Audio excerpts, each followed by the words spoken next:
Continuing our practice with our awareness.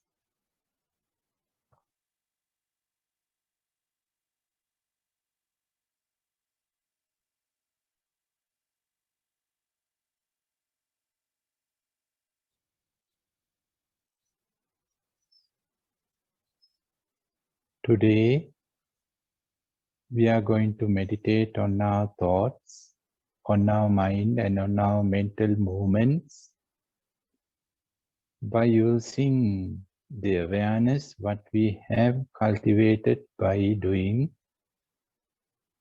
practicing mindfulness of breathing meditation.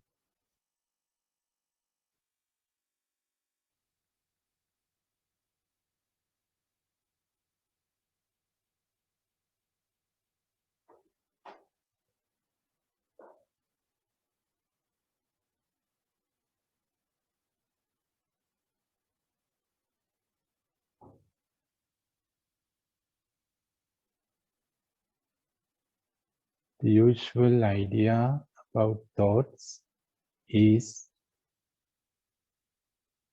negative, especially for meditation. They disturb us. We cannot meditate because of thoughts.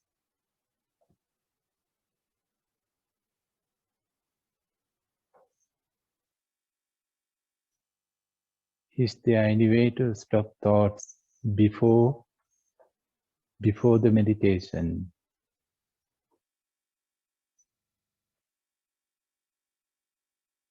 Dear friends, let's see.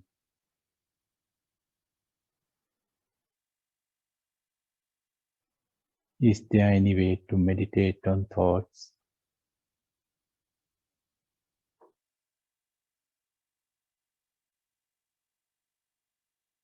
Is there any way to be aware, maintaining our awareness with thoughts?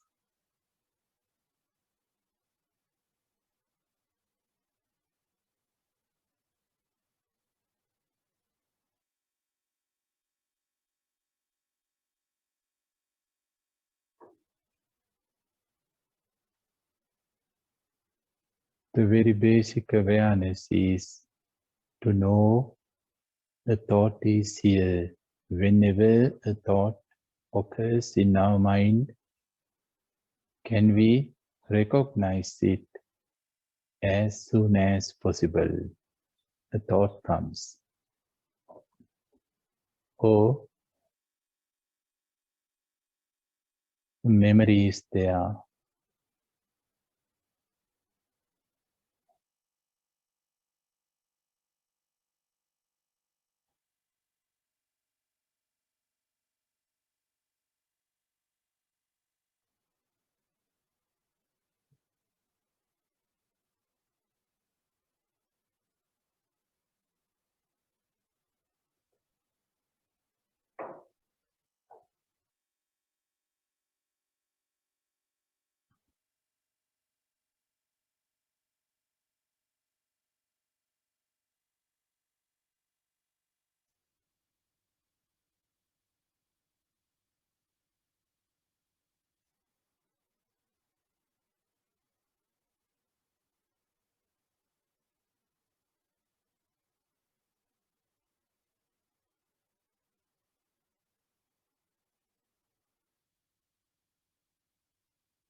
an introduction and also guided meditation with the talk.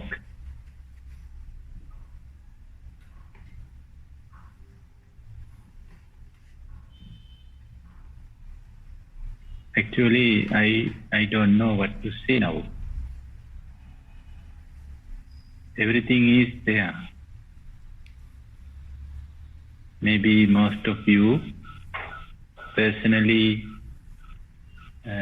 do not know about Master Godwin. Maybe only few of you have some experiences, but most of you don't have. What I can say is his entire life is the message of egolessness. Actually, he does not have to speak about it verbally. His way of living is more than enough to feel and to experience and to understand this very important doctrine, anatta, or selflessness, or egolessness, or no ownership. In that talk, there are a few very strong points. One is how much we suffer, that much ego we have. It's a really interesting point. An ego, it is something invisible. Sometimes we cannot see. And where is ego? We cannot see it. We cannot find out. Images, but we know about suffering. We all experience people suffering and places, pain and hurt. So who hurt us? Our own ego. Sometimes thoughts Nobody come with can some hurt memories. us if we do not have ego. Sometimes couple of thoughts together, How much bundle of ego we thoughts, have, that bundle much of we are suffering. ideas. Sometimes they come with some emotions and Why feelings.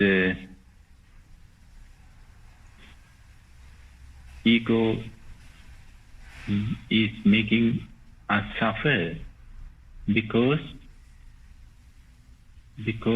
it is something very, very weak.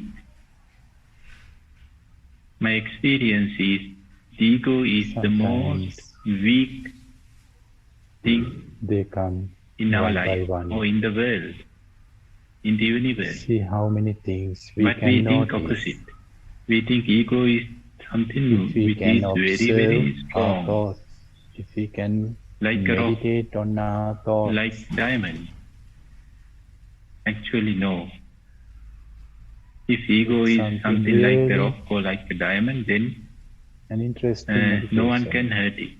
To watch whatever happens, thoughts. It can tolerate. It can accept.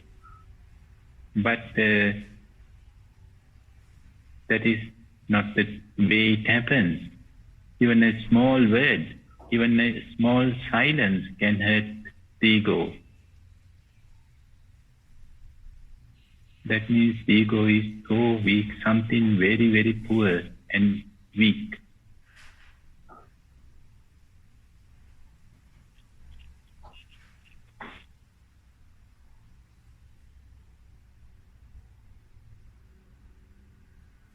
Buddhism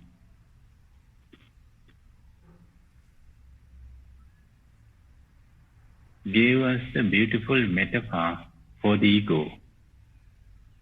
The ego is like a bush of banana. Maybe you don't have that experience. It looks like a tree, huge tree, banana. Instead of banana, we can replace an onion. Onion, it's heavy, it's big. And if we hit to somebody by an onion, it can hurt, wound. Maybe we can kill. It's so strong. But what is there? What is there if we scan and analyze an onion? Nothing. Only layers after layers after layers. And when we remove the last layer, at last, then nothing. It's empty. So the Buddhism says ego is something like that. It looks like so strong, so heavy. It is fighting for everything.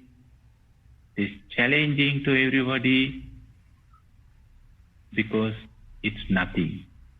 It is really nothing. It's empty. It's poor. It's weak. It is weak and it is nothing for a person who is analyzing it, who is scanning it. If we do not analyze the ego, if we do not observe the ego, if we do not meditate on the ego, then the ego is so powerful. The ego is so powerful for a person who is not meditating on that.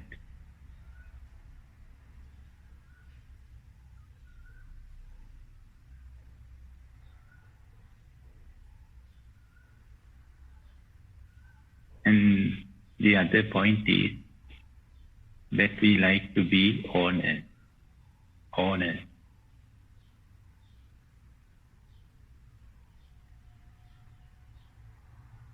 Mine.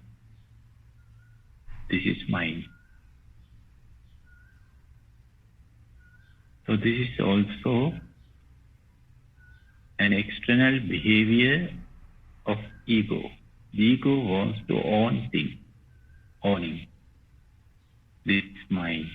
They are mine. My friends. My people. My house.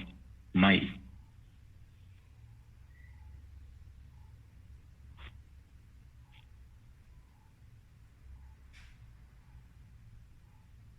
On one hand, the ego wants to be an owner. And on the other hand, it is looking for an owner too. So this is a contradiction. The ego is something not very clear.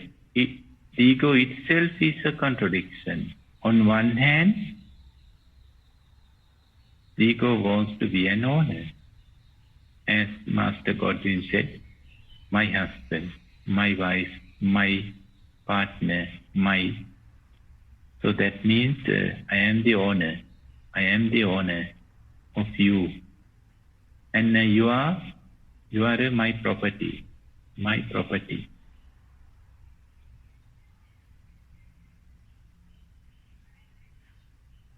And on the other hand, the ego itself is looking for an owner for it. If somebody says, oh, you are mine, then who becomes happy? The ego. The ego becomes happy. The ego always looking for this hearing. You are mine. I am yours and you are mine.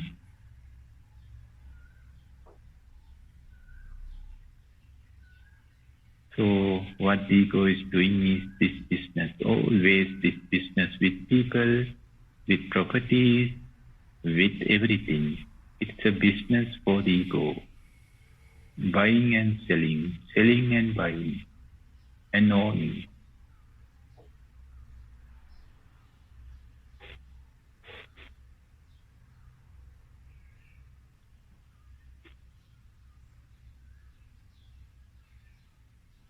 It is so eager to own things, but the ego is not interested at all in understanding. The ego doesn't want to understand anybody. We can see this problem in our all kinds of relationships. Whenever the ego is dominating, then no understanding. The ego doesn't want to understand. The ego thinks, I know. No need to understand.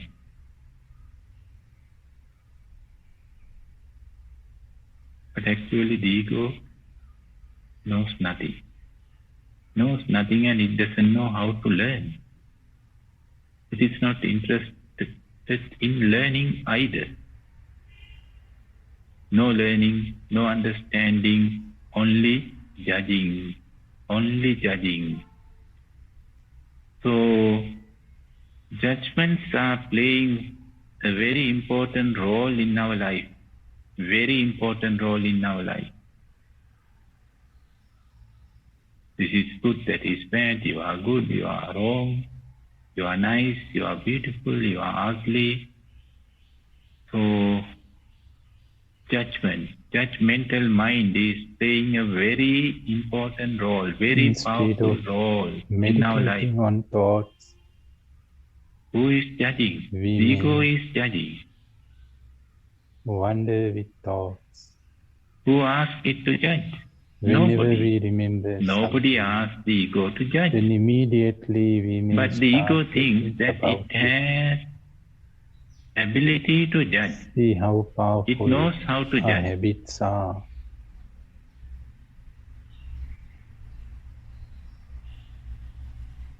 Whenever we realize this, that we are not meditating on thoughts any longer, we just think and think and think. Our own life as well, and others' life too. Take a deep in breath and slowly whatever we are doing, breathe out. The ego is supervising. Yeah, this is wrong. Then we can start this meditation. This word is wrong. This action is wrong. This thought is wrong. You should not say this. You should not do this. You should not think in this way.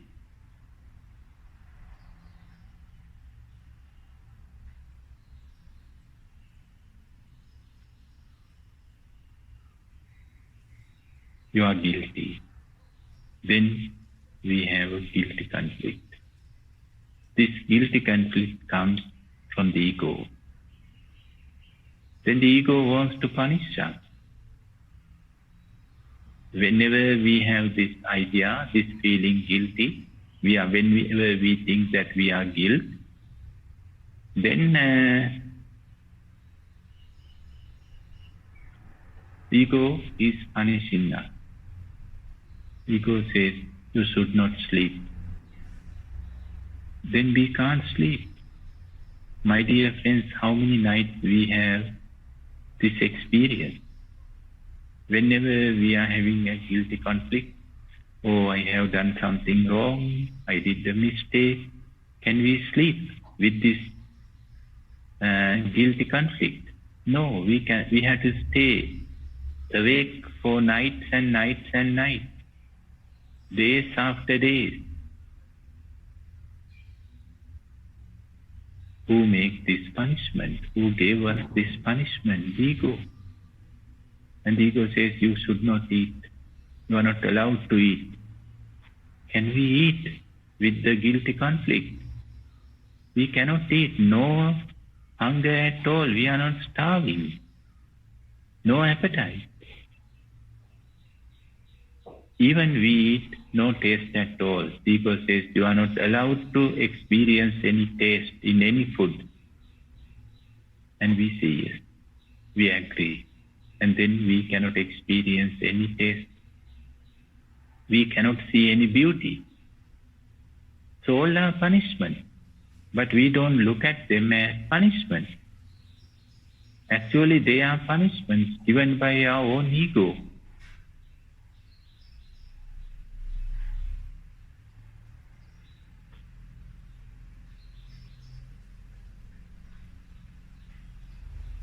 And this goes on and on and on.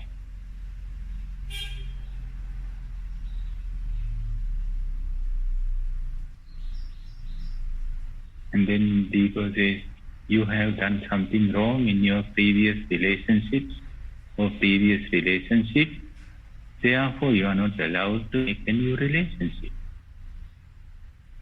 And we surrender to that punishment as well.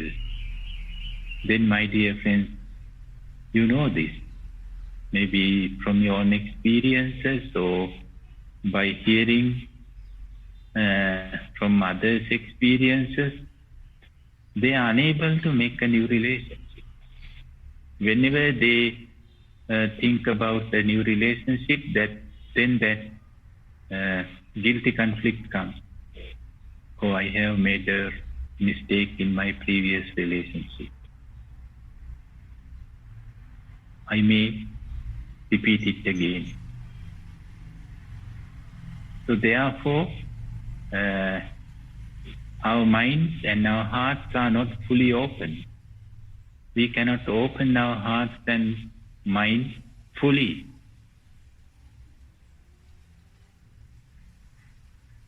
What I have noticed and what I have heard is most of conflicts in our present relationships are coming from our past relationships. Vehicles. Most of conflicts, whatever we encounter in our present relationship, and we are all of them or sitting next come to from our street. past relationships. And we say it's a karma. It is not a karma. Come towards us and then because of the ego, we are carrying them. The ego only doesn't allow us to one single drop moment them or give up them or let go in of front them. of us. Ego says you must remember these things every day in your life. And I have met many people, they are suffering and suffering and suffering. We are aware. Because of what? Because of only one single mistake what they have done in the past. Only one mistake, one single mistake.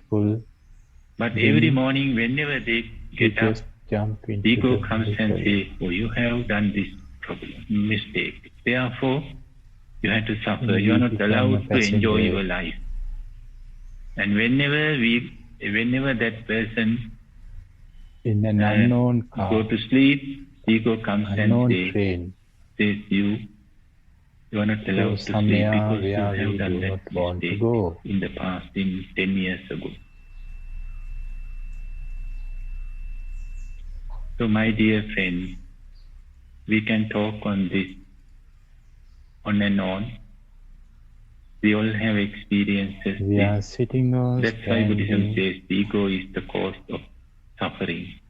The ego is the cause for all kinds of psychological and emotional pain. For what? Not to be a passenger of any car. If we want to overcome our pain and suffering, then we have to work with the ego. How many cars, how many vehicles are going? We should not fight with the fruit. We have to work with the cause, the root, the seed of suffering. That is ego. The ego is not a word. Of course, it's a word, but we have to understand. We are still, awareness is still only thoughts. Therefore, Buddhism is encouraging us to meditate on stillness and selflessness, both. See movement. On self and on selflessness.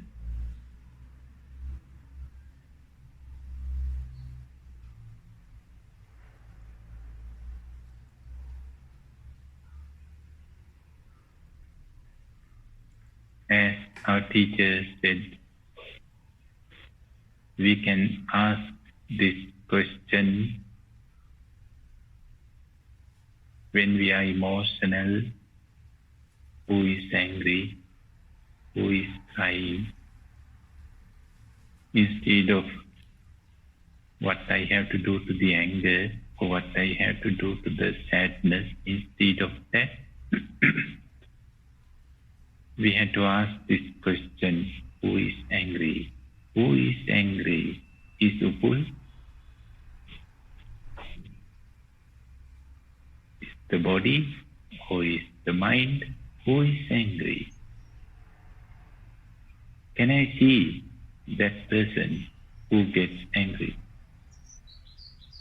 We can see the anger. We can feel the anger, but we can't see the person. The person is not there. Just an idea. Just an idea. I am angry, and this is my anger. I am angry with you, therefore you are my enemy. Even we own enemy. You are my enemy. I am your enemy. See how ego works.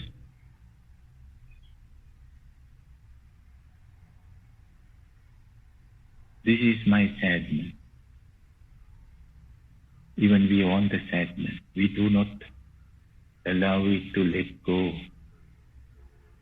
The sadness wants to leave, but we are not allowing it to leave. My sadness.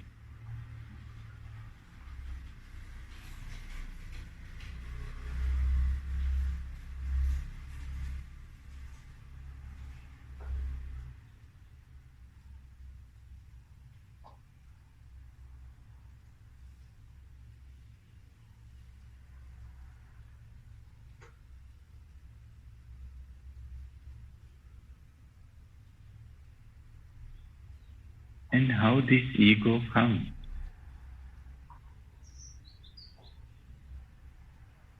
Is it already there inside of us before we awake? It's an interesting thing, how it comes. My experience is it comes after we experiencing whatever, not before. After we experience, after we hearing something, then the ego comes. I heard, I see, I feel, not before.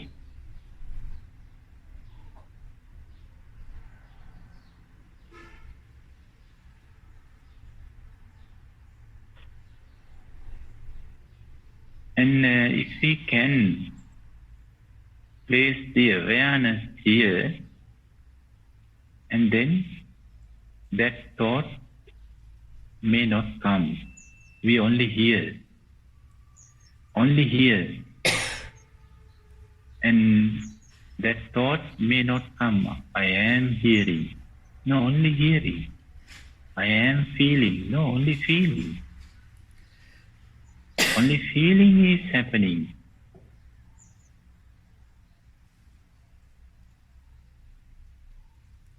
Only experiencing. No I. I comes later.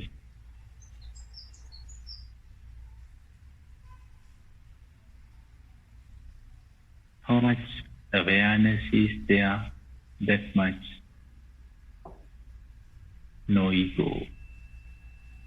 How much ego is there? That much unawareness is there. They are like day and night, the light and darkness. When one is there, then the other one is not there. Both are not meeting together at all.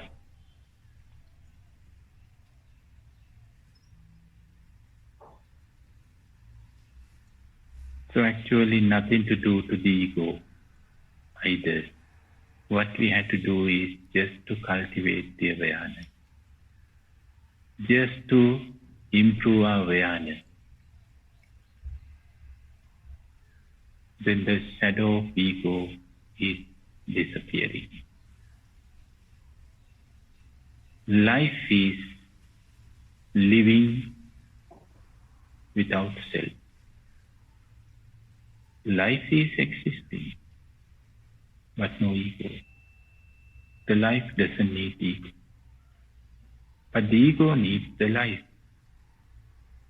The life does not need an ego.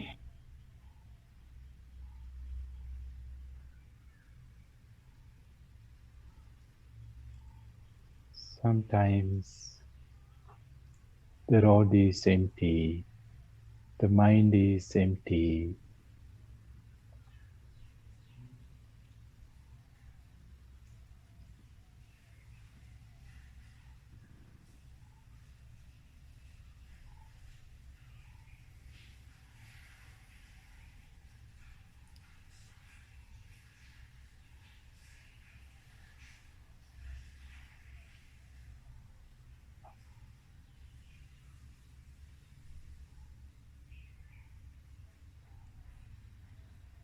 Thanks, dear friends, for joining and listening to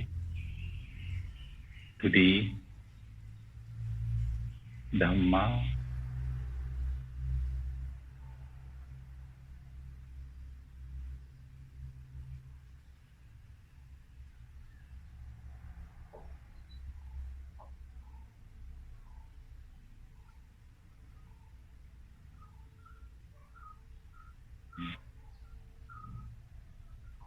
Be free from suffering.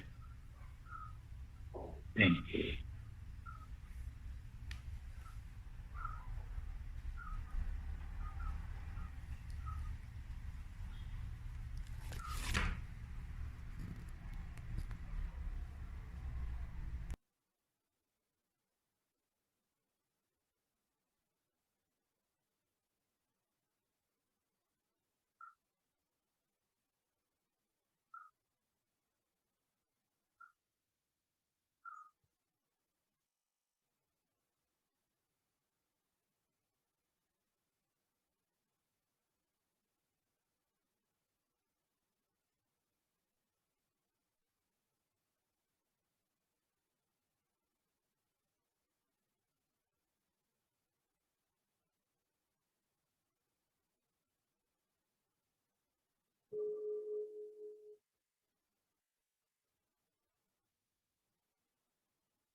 Please